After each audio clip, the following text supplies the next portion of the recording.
It's one of the things we love about the Low Country, and we tell people about all the time.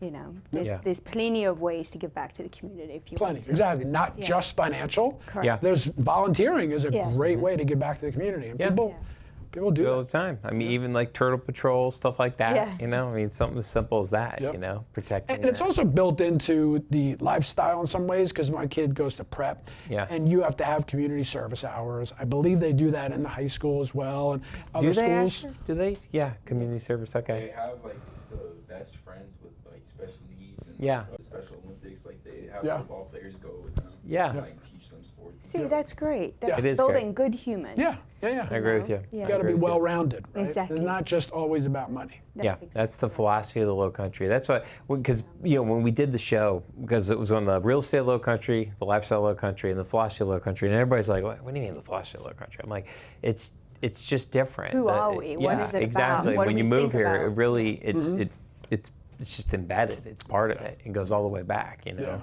So very much here. So did you want to ask something about? He already talked about some of this. I asked about charity. You were right there. Well, you actually kind of went into. We were going to talk about some of the relationship side, which I thought you did a great job of explaining.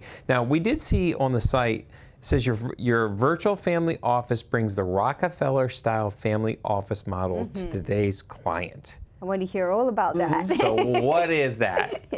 So a family office, we'll start with explaining a family office. People hear it, but they don't really understand what it is. So the family offices were started years ago with the Rockefellers and the JP Morgans and the Carnegies, where they had amassed so much wealth that they needed to have people working, the professionals that we talked about, working for them and the family.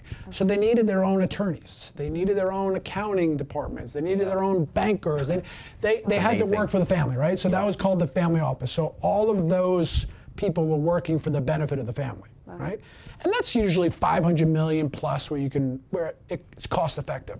So we've taken that philosophy and we've called what is called a virtual family office.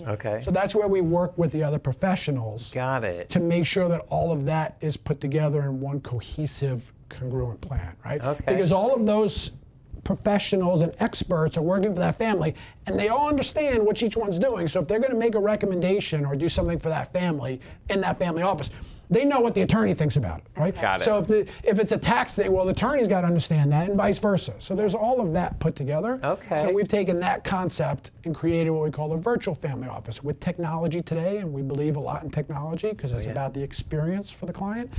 With that, we've taken the virtual family office philosophy and be able to use technology and integrate all the professionals to make Break that down though. So because technology has changed everything about life and continues changing everything. How does that? What kind of technology are you talking about, and how does it? Let's start from the most basic. Zoom. So let's say the client has a business attorney that they've used for many years. So maybe they live here, but their business is. So I have a friend who had a business in Michigan. Lived here. Right? So there's a business attorney Michigan, there. Sorry. We don't say that's the name not to be mentioned here. I'm sorry. We got to cut that one. Edit. We're gonna put a big Buckeye every time he says Michigan. Brutus shows up. Okay, sorry. I meant Ohio State. I digress. So just being able to put that professional together with the other ones. So even if it means getting the other professionals locally in the office and then having a Zoom, having the other professional there, that's simple.